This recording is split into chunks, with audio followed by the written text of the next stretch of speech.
വിശുദ്ധ പൗലോസ് ശ്ലീഹ കൊളോസോസുകാർക്ക് എഴുതിയ ലേഖനത്തിൽ നിന്നുള്ള വായന. 1-ാം അധ്യായം. അഭിവാദനം. ദൈവഹിതമനുസരിച്ച് യേശുക്രിസ്തുവിൻ്റെ അപ്പസ്തോലനായ പൗലോസും സഹോദരനായ തിമോത്തയോസും കൂടെ ക്രിസ്തുവിൽ വിശുദ്ധരും വിശ്വാസികളുമായ കൊളോസോസിലെ സഹോദരർക്ക് എഴുതുന്നത്. നമ്മുടെ പിതാവായ ദൈവത്തിൽ നിന്ന് നിങ്ങൾക്ക് കൃപയും സമാധാനവും കൃതജ്ഞതയും പ്രാർത്ഥനയും. ഞങ്ങൾ നിങ്ങൾക്ക് വേണ്ടി പ്രാർത്ഥിക്കുമ്പോഴൊക്കെ നമ്മുടെ കർത്താവായ യേശുക്രിസ്തുവിൻ്റെ പിതാവായ ദൈവത്തിന് നന്ദി പറയുന്നു. എന്തെന്നാൽ സ്വർഗത്തിൽ നിങ്ങൾക്ക് വേണ്ടി നിക്ഷിപ്തമായിരിക്കുന്ന പ്രത്യാശ മൂലം യേശുക്രിസ്തുവിൽ നിങ്ങൾക്കുള്ള വിശ്വാസത്തെക്കുറിച്ചും നിങ്ങൾക്ക് എല്ലാ വിശുദ്ധരോടുമുള്ള സ്നേഹത്തെക്കുറിച്ചും ഞങ്ങൾ കേട്ടിരിക്കുന്നു. നിങ്ങളോട് അറിയിക്കപ്പെട്ട സുവിശേഷ സത്യത്തിൻ്റെ വചനത്തിൽ നിന്ന് ഈ പ്രത്യാശയെക്കുറിച്ച് മുൻപ് തന്നെ നിങ്ങൾ കേട്ടിട്ടുണ്ട്. നിങ്ങൾ സുവിശേഷം ശ്രവിക്കുകയും സത്യത്തിൽ ദൈവത്തിൻ്റെ കൃപ പൂർണ്ണമായി മനസ്സിലാക്കുകയും ചെയ്ത നാൾ മുതൽ ലോകത്തിലെല്ലായിടത്തും എന്ന പോലെ നിങ്ങളുടെ ഇടയിലും അത് വളരുകയും ഫലം പുറപ്പെടുവിക്കുകയും ചെയ്തുകൊണ്ടിരിക്കുന്നു. ഞങ്ങളുടെ പ്രിയപ്പെട്ട സഹശുശ്രൂഷകൻ എപ്പഫ്രാസിൽ നിന്നാണല്ലോ നിങ്ങളിത് ഗ്രഹിച്ചത്. നിങ്ങൾക്ക് വേണ്ടിയുള്ള ക്രിസ്തുവിൻ്റെ വിശ്വസ്തനായ ശുശ്രൂഷകനാണ് അവൻ. ആത്മാവിലുള്ള നിങ്ങളുടെ സ്നേഹത്തെക്കുറിച്ച് അവൻ ഞങ്ങളോട് പറഞ്ഞിട്ടുണ്ട്. ക്രിസ്തു സൃഷ്ടിയുടെ മകുടം.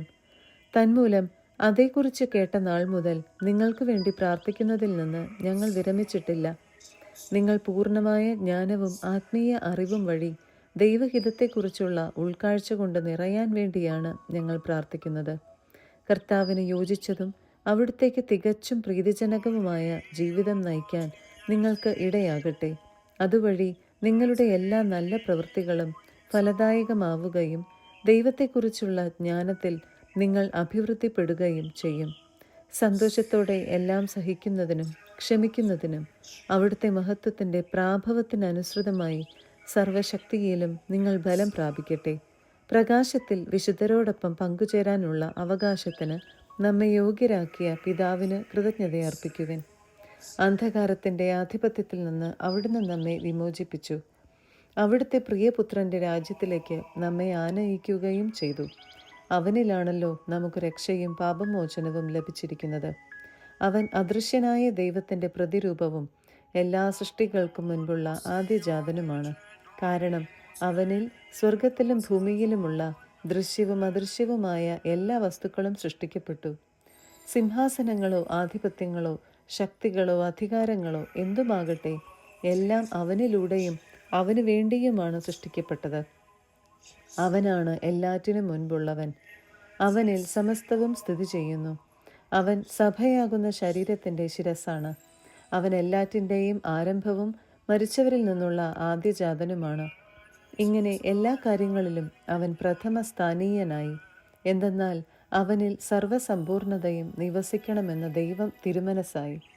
സ്വർഗത്തിലും ഭൂമിയിലുമുള്ള എല്ലാ വസ്തുക്കളെയും അവനിലൂടെ അവിടുന്ന് തന്നോട് അനുരഞ്ജിപ്പിക്കുകയും അവൻ കുരിശിൽ ചിന്തിയ രക്തം വഴി സമാധാനം സ്ഥാപിക്കുകയും ചെയ്തു.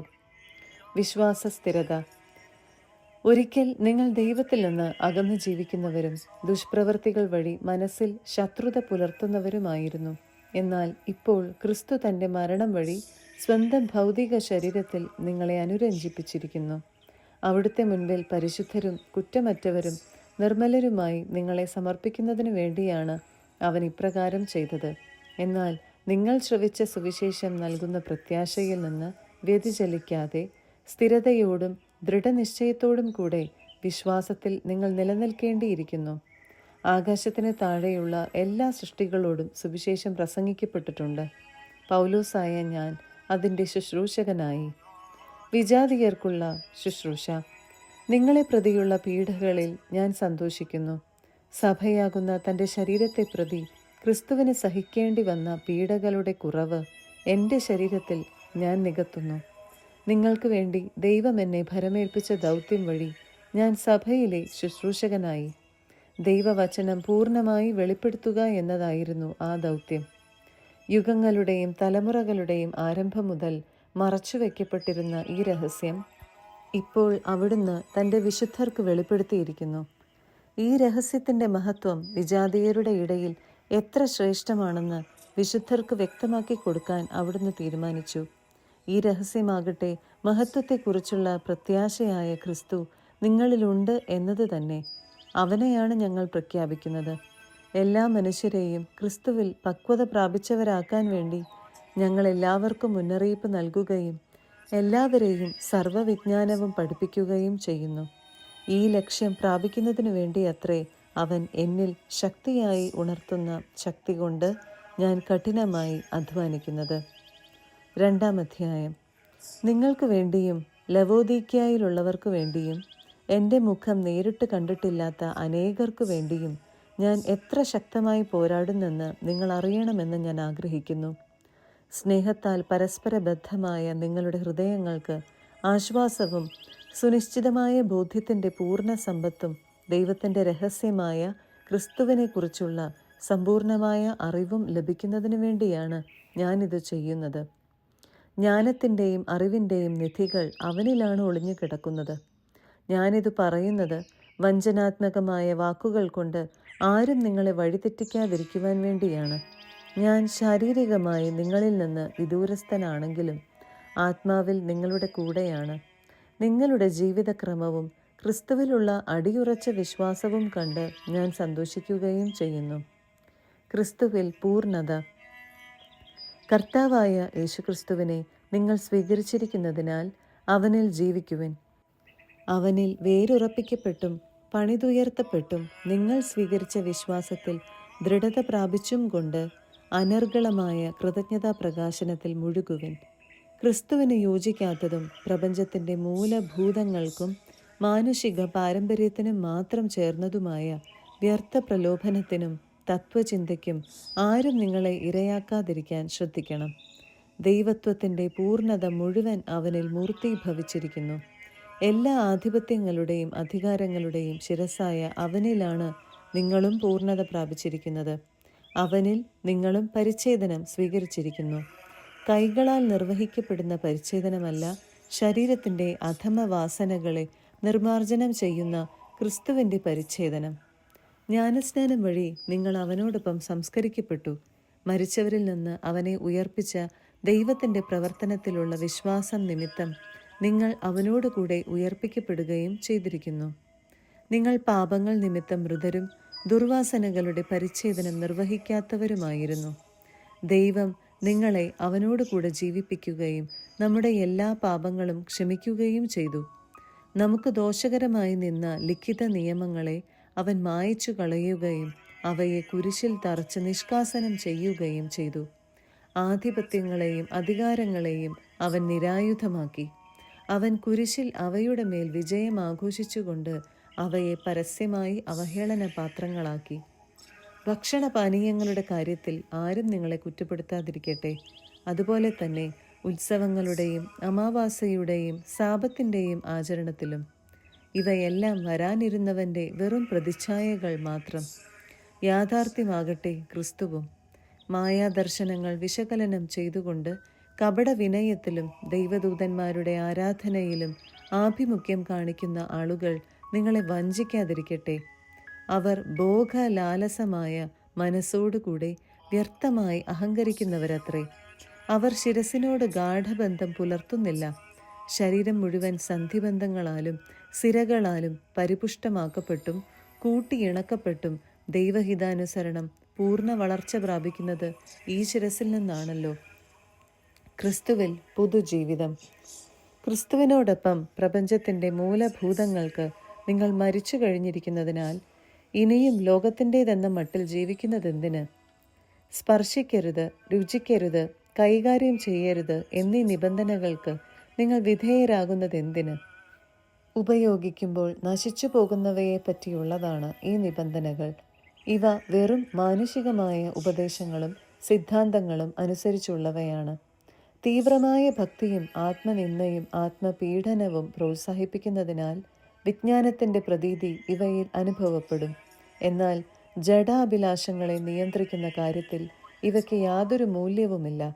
3-ാം അധ്യായം. ക്രിസ്തുവിനോടൊപ്പം നിങ്ങൾ ഉയർപ്പിക്കപ്പെട്ടെങ്കിൽ ദൈവത്തിൻ്റെ വലത്തുഭാഗത്ത് ഉപവിഷ്ടനായിരിക്കുന്ന ക്രിസ്തു വസിക്കുന്ന ഉന്നതത്തിലുള്ളവയെ അന്വേഷിക്കുവിൻ.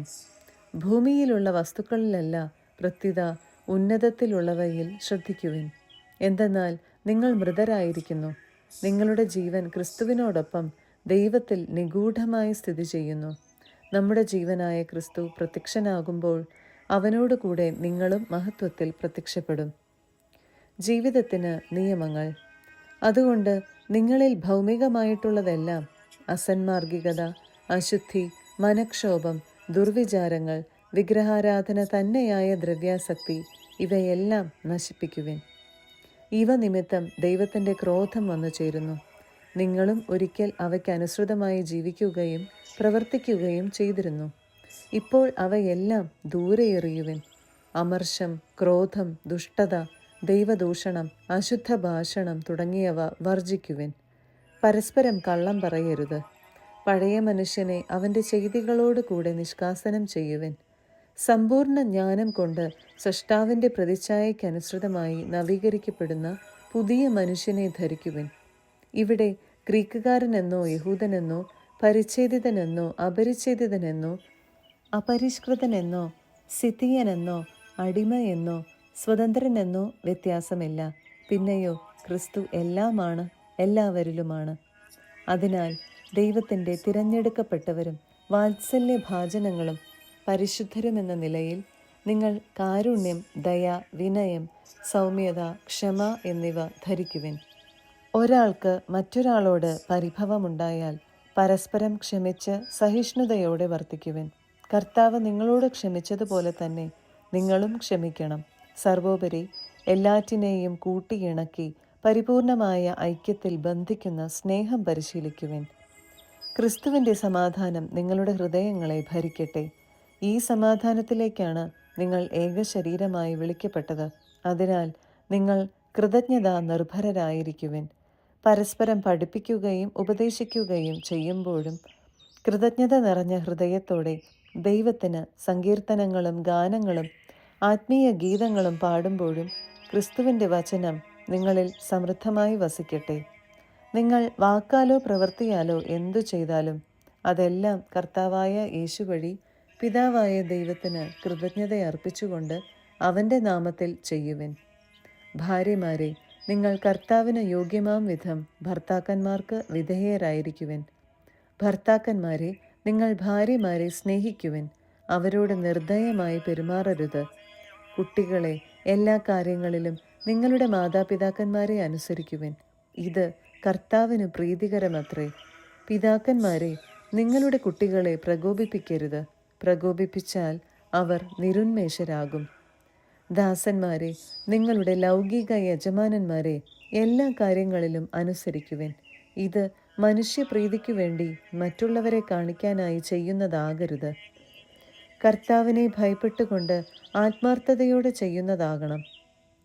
നിങ്ങളുടെ ജോലി എന്തു തന്നെയായിരുന്നാലും മനുഷ്യനെയല്ല ദൈവത്തെ സേവിക്കുന്നത് പോലെ ഹൃദയ പരമാർത്ഥതയോടെ ചെയ്യുവിൻ. നിങ്ങൾക്ക് പ്രതിഫലമായി കർത്താവിൽ നിന്ന് അവകാശം ലഭിക്കുമെന്ന് അറിഞ്ഞുകൊള്ളുവിൻ. കർത്താവായ ക്രിസ്തുവിനെ തന്നെയാണല്ലോ നിങ്ങൾ ശുശ്രൂഷിക്കുന്നത്. തെറ്റു ചെയ്യുന്നവന് ശിക്ഷ ലഭിക്കും. അക്കാര്യത്തിൽ മുഖം നോട്ടമില്ല. 4-ാം അധ്യായം. യജമാനന്മാരെ, നിങ്ങളുടെ ദാസരോട് നീതിയും സമഭാവനയും പുലർത്തുവിൻ. നിങ്ങൾക്കും സ്വർഗത്തിൽ ഒരു യജമാനനുണ്ടെന്ന് ഓർമ്മിക്കുവിൻ. ഉപദേശങ്ങൾ. കൃതജ്ഞതാഭരിതരായി ഉണർന്നിരുന്ന് നിരന്തരം പ്രാർത്ഥിക്കുവിൻ. ദൈവം വചനത്തിൻ്റെ കവാടം ഞങ്ങൾക്ക് തുറന്നു തരാനും ഞങ്ങൾ ക്രിസ്തുവിൻ്റെ രഹസ്യം പ്രഖ്യാപിക്കാനുമായി നിങ്ങൾ ഞങ്ങൾക്ക് വേണ്ടിയും പ്രാർത്ഥിക്കണം.